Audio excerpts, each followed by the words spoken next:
be happy today. Being here is preference. Thank you, man. Don't bluff, brother. Hello, everybody. Hello, these handsome kids. How are you? Yes, thank you. You're the best, Donald. We love this guy. You got this. You got it. You got this. We don't have it. We don't have a country. We need you. This country is corrupt. And what they're doing with the weaponization, they're going to be ashamed of themselves. Are you worried about going to jail, Mr. President? No, I'm not worried at all. I'm not worried at all. You know what? Doesn't bother me. Nothing bothers me. We have a corrupt group of people. And you know what? It's corrupt. And it's really working out the other way. We just got the highest poll numbers we've ever had. Rasmussen just gave us, we have a 10-point lead, 10 points.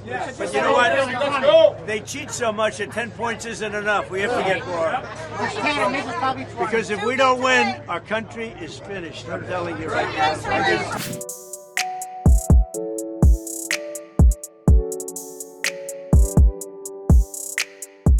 Happy Monday, it's your man Wise, and today we've got a lot to cover. Let's jump right into the latest from Trump's rally in Philadelphia.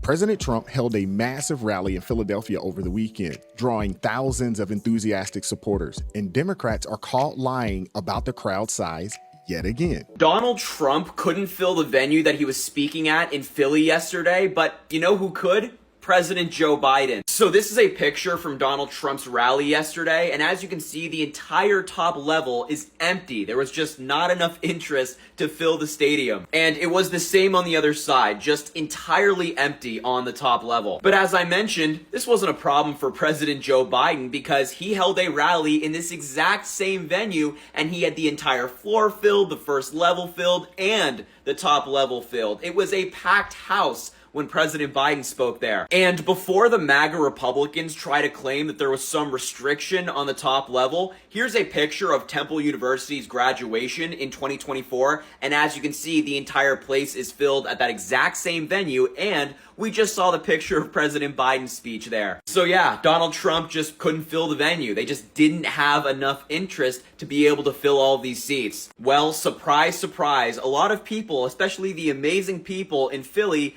don't want to vote for a convicted felon, and they don't want to support him. But here's the kicker. The Biden event Mr. Sisson mentions in the clip was actually from a rally with Obama back in November 2022, held at Leocor Center at Temple University. You have to wonder, was Harry paid to say this? The Biden administration has been known to pay influencers to promote its message because, let's face it, there's not much to promote. His comments about the crowd size were quickly debunked by community notes on X. Biden's speech is from a rally with Obama on behalf of Democratic candidates in November of 2022. And seating at the Leocor Center at Temple University is different for different events. At the event in 2022, a curtain divided the venue. ALX, a prominent voice on X, was quick to call this out.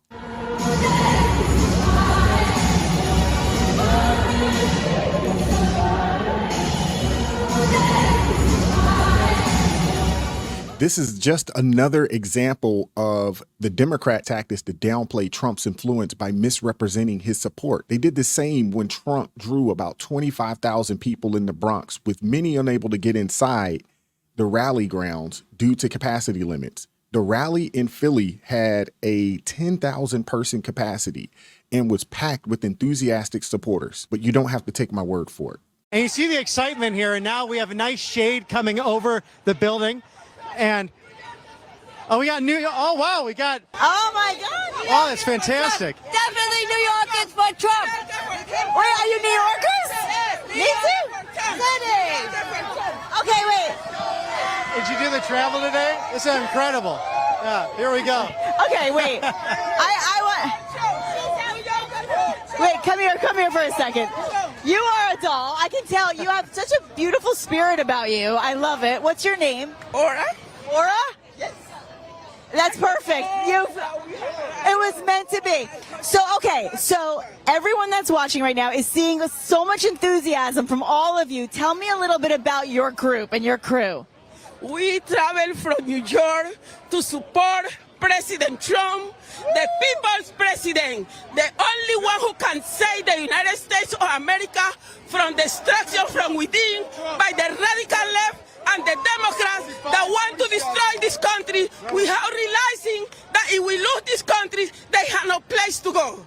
Trump 2024, alabío, alabao, alabim, bao, bao, Trump, Trump, bao, bao, bao. I love it. What a fun, happy group. And do you see how happy they are? Do you see the peace? This is what it's about. We don't hate anyone. We love everyone. The left hates, but we love. You see, and we have people here. Everybody here. Everybody. They want to divide us by skin color, by national origin, by gender, but we all bleed red. Yep. And we all love everybody. Everybody. And look, we're Asian, black, Jewish, Spanish. We got it all. Where's the racism? Tell me. Trump rallies are not just political events. They're gatherings of Americans who believe in a better future. It's clear that Americans are fed up with what's going on in our country. Inflation is skyrocketing. Crime rates are climbing. People are struggling to put food on the table, and it's the minority community that are hit the hardest. These are the very communities that Democrats claim to champion, yet it's their policies that have caused these problems rather than solved them. This is why Trump's message resonates so strongly. He represents a change from the current administration's policies that many feel are failing them. Few communities have suffered more under the Biden regime than Philadelphia. Under Crooked Joe, the city of brotherly love is being ravaged by bloodshed and crime. 2 weeks ago, 9 people were shot in a single weekend, including 3 teenagers so seriously hurt. Murders in Philadelphia reached their highest level in 6 decades. Retail theft in Philly, I spent so much time here, is up 135% since I left office. The convenience stores are closing down left and right. The pharmacies have to lock up. The soap, there's soap. You want to buy a little bar of soap? You got to go through a big deal. Open up the glass, open up the steel. You can't keep a bar of soap. People walk in, they just take it. You can't buy toothpaste. You can't buy a toothbrush. You want a toothbrush, it takes you 45 minutes.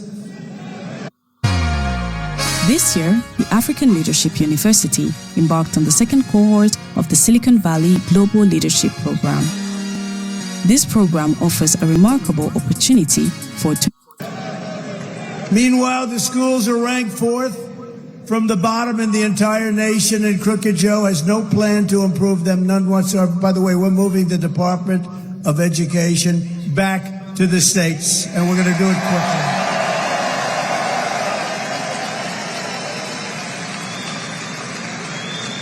And you know, some of our states are going to do a fantastic job with running education. If you think about it, we spend more per pupil than any other country in the world, and we're at the bottom of every list. So, as I used to say about a group that likes me very much, what the hell do you have to lose, right? We might as well do it. And we'll be able to cut education in half and get much better education. In some of the states, I could name them right now, will have the best education anywhere in the world. Some won't do as well. There are a couple of states like, I would say Gavin Newsom will not do well. Under the Trump administration, we're going to bring law and order and safety back to our streets. We are going to bring success back to our schools. We're going to bring prosperity back to our forgotten communities. And we are going to liberate our once great cities and make Philadelphia better and more beautiful than ever before.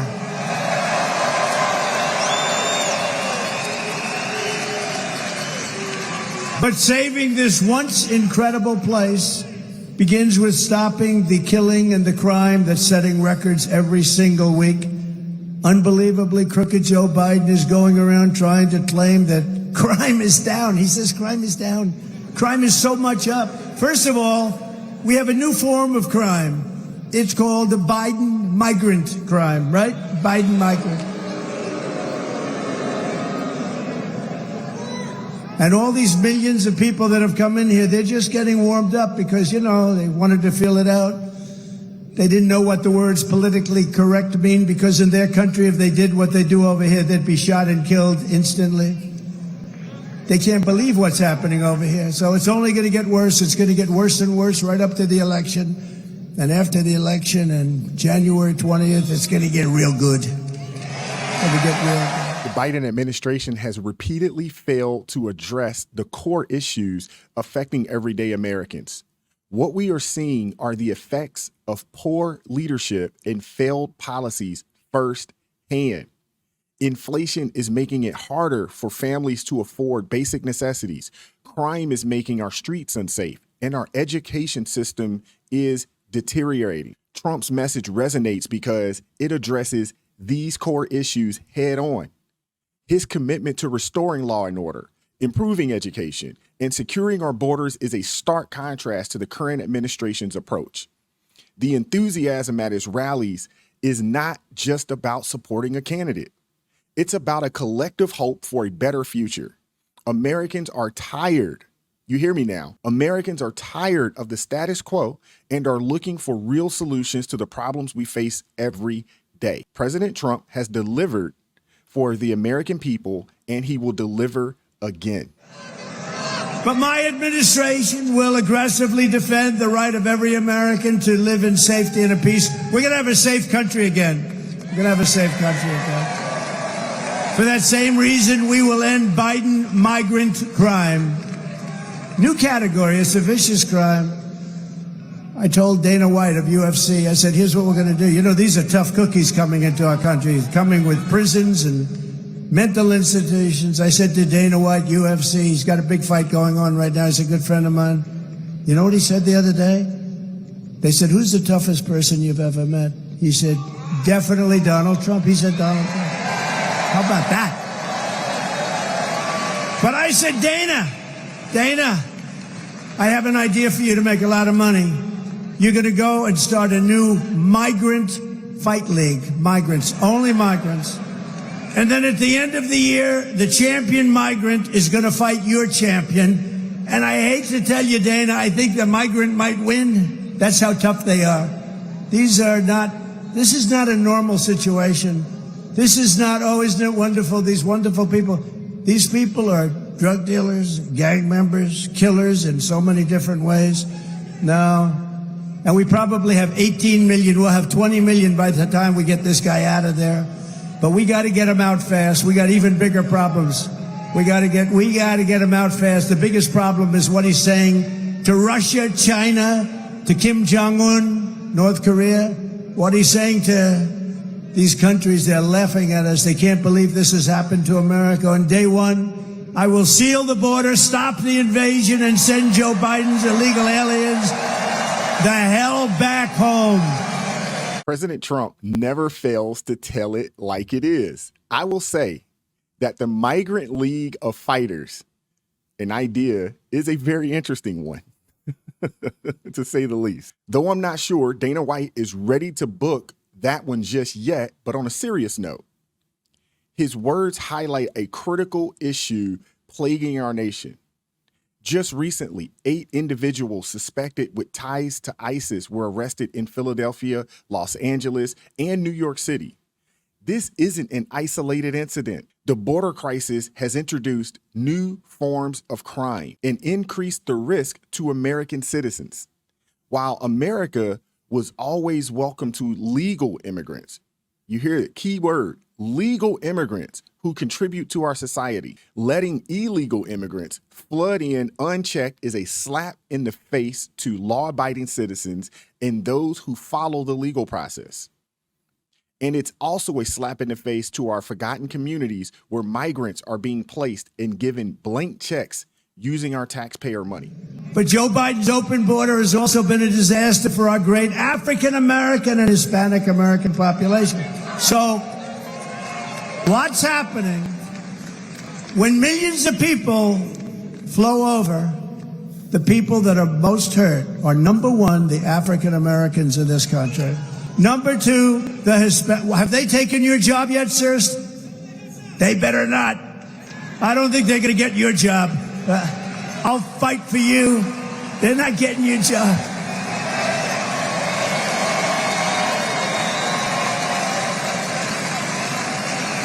Nobody's getting his job. The Democratic Party's relentless push for amnesty and benefits for illegal immigrants is a glaring example of their misplaced priorities.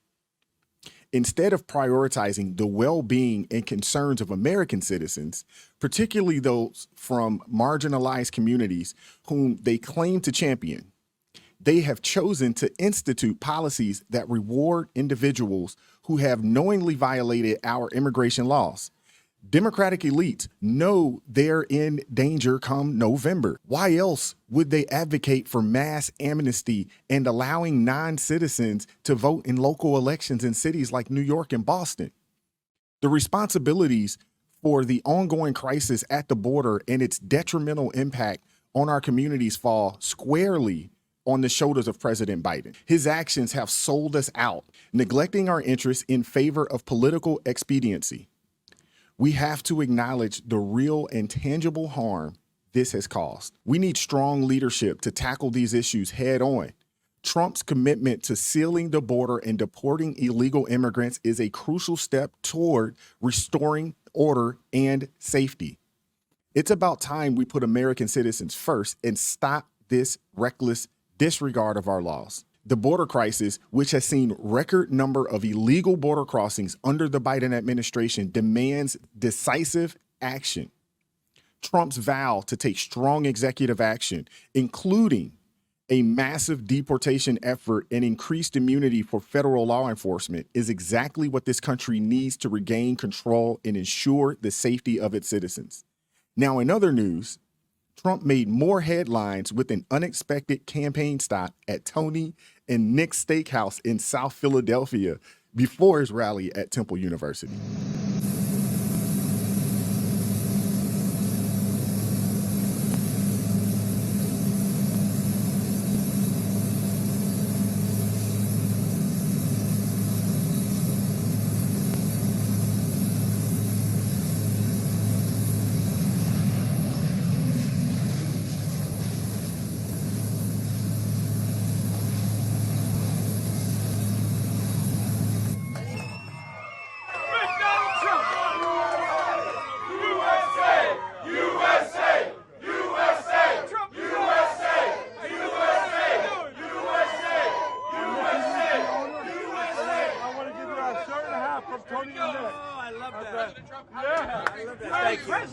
You'll be happy today. Being here is preference. Thank you. You got that. Thank you, man. God bless, brother. Hello, everybody. Hello, these handsome kids. How are you? Yes, thank you. You're the best, Donald. We love this guy out here. You got this. You got it. You got this. We don't have it. We don't have a country. We need you. We need you. Your place is going to do good. I hope so, brother. Do good. I need it. You take me where I'm supposed to go. We're going to get sandwiches from everyone, right? There's been some buzz over the weekend about Vivek Ramaswamy. American photographer Seth Lawless posted a video of Trump's plane allegedly leaving Cleveland Hawkins Airport, speculating that it could be Vivek. What do you guys think about a Trump-Vivek ticket? Now, I'm a big fan of Byron Donalds. I like Tim Scott as well. And I also like J.D. Vance, but I think that Tim Scott and J.D. Vance both need to stick around and stay in the Senate. But I do like those. Vivek, very interesting. That's a very interesting ticket. Trump, Vivek. What do you guys think?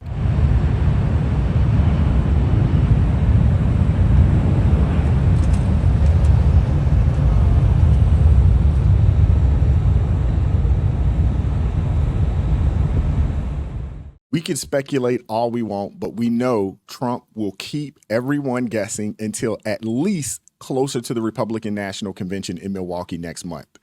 The campaign's VP deliberations have been closely guarded. Trump loves the element of surprise, so things could change at any moment. His senior advisor, Brian Hughes, said in a recent interview that anyone telling you they know who or when President Trump will choose his VP is lying unless that person's name is Donald J. Trump. For weeks, names like Burgum, Vance, Rubio have all been at the top of the short list. Just recently, Burgum was campaigning for Trump in Michigan while Vance joined Trump at a fundraiser in Cleveland. Steve Bannon has also mentioned Burgum, Dance, and Stefanik as top contenders, describing the group as a deep bench of talent. There's a whole lot of talent in the Republican Party right now. Tons of it. The speculation is intense, and everyone's wondering who will join Trump on his 2024 ticket. Who do you think should be Trump's running mate? Drop your thoughts in the comments below. Trump hinted that the VP pick could be at the debate in Atlanta on Thursday. If you were thinking of missing it, now you really don't want to. As you know, it's been reported that right now Crooked Joe's gone to a log cabin to study, prepare. No, he didn't. He's sleeping now. Because they want to get him good and strong. So a little before debate time, he gets a shot in the ass. And they want to strengthen him up. So he comes out. He'll come out. I say he'll come out all jacked up, right? All jacked up. Now, will anybody be watching the debate on Thursday night? I'm shocked. No, I'm shocked. But they've taken so much fun out of it. There's no audience. They actually wanted us to sit down. I said, look, I really want to do this thing. You know, what happened is they gave me something that couldn't be accepted. They gave me an offer I couldn't accept, and I said, I'll do it. Number one was CNN fake news, right? Who hates Trump. Then it was Fake Tapper, who really hates Trump. And Dana Bash. Then it was, it's Dana, it's not Dana, it's Dana. You know that, right? Right? It's Dana, right? Isn't it? It's either. Here's it. Then they said, think of this, but no audience. It's like death. There's two us and two of them. It's like death. This could be the most boring, or it could be quite exciting. Who knows? I already caught them. They had a presidential commission. You remember the time where they were turning off my mic and they weren't allowed to? And they had to apologize. They apologized for it. Of course, that doesn't do any good. The debate's over, but we won the debate. We won just about all of those suckers. We won them. How should I handle him? Should I be tough and nasty? Or should I be, she said, no, should I be tough and nasty and just say you're the worst president in history? Or should I be nice and calm and let him speak? 50-50. Be tough. Be tough. What do you think we can expect from this debate? For one, it's sure to be a spectacle. Trump is out on the campaign trail, engaging with people while Biden is prepping in a basement, probably with a team of handlers trying to keep him awake. He needs a full week to prepare. Can't make this up, man. You can't make this up. He can barely string together sentences without fumbling, and we all know it. Now, let's be honest. Biden would never agree to debate on platforms like Newsmax or Fox News. He's sticking with CNN where he feels safe. It's more like his handlers. They're sticking with CNN where they feel safe. But with no live audience and muted mics, this debate will be about who can actually deliver substance. The moderators, CNN's Dana Bash and Russia Gator, Jake Tapper, are not exactly Trump fans. Well, first of all, it would take someone 5 minutes to Google Jake Tapper, Donald Trump, to see that Jake Tapper has consistently frequently likened President Trump to Adolf Hitler. Ma'am, I'm going to stop this interview if you continue to attack my colleagues. I would like to talk about Joe Biden and Donald Trump, who you work for. Yes. If you are here to speak on his behalf, I am willing to have this conversation. I am stating facts that your colleagues have stated in the past. Okay. Now, I'm sorry, guys. We're going to come back out to the panel. Caroline, thank you very much for your time. You are welcome to come back. In what world is exposing journalistic bias attacking someone? Fake news, CNN, cutting Trump spokesperson, Caroline Levitt, off the air after 90 seconds shows exactly how the network operates as an arm of the DNC and Washington elites. We can expect Tapper and Bash to run interference for Biden. Would y'all agree with that? I know you would. CNN basically created Joe Biden's presidency by not reporting on the Biden crime family's corruption, lying, and rigging stories against Donald Trump. I personally think they will cut Trump's mic the moment he starts bringing up facts because they hate facts. What do you guys think? It's going to feel like a 3-on-1, but we all know Trump thrives in these situations. He's ready to take them all on. Strategy is clear. He's out there talking to real Americans, answering their questions, and showing his stamina. Meanwhile, Biden is secluded, prepping intensively, but can he really hold up without a team propping him up? He's going to have to answer a lot on Thursday, but it remains to be seen whether he can do it without the help from his friends at CNN. Regardless of how stacked the cards will be against President Trump, Thursday's debate is going to be historic. The first between a sitting president and a former president. And this debate also breaks with campaign tradition. No live audience, muted mics, and no pre-written notes. This is all to silence Trump, who's winning on the battlefield. Trump's approach is unique, engaging with real Americans on the campaign trail while Biden hides away with his handlers. It's clear who's more in touch with the people. I'm expecting some very fiery exchanges, bold statements, and countless mentions of convicted felon, because let's be real, Biden can't actually hit Trump on policy. So how many times do you think he'll fall back on the convicted felon attack? That's likely to be his main talking point since his record on the economy, immigration, and crime is indefensible. Expect to see Trump challenge Biden directly on his failures, from rising crime rates to a struggling economy. Trump's gaining traction not only in swing states, but also with minority voters who have historically voted Democrat. And this debate is his chance to solidify that lead. I'll be bringing you all the debate highlights and analysis right here. So make sure you're subscribed, hit the notification bell, stay tuned for our post-debate commentary. And if you really enjoy the content, consider joining the ARP family. It helps support the team and keeps us bringing you the truth every single day. Now, we'll say this. We are going to live stream the debate on Thursday. Join us. It's going to be a lot of fun. Me, Celeste Duffy, and I may have a few other friends join the stream. It's going to be freaking amazing. I appreciate each and every one of you guys. I really do. Keep God first in your life. Stay prayed up. And I'm going to catch up with you all next time. Peace.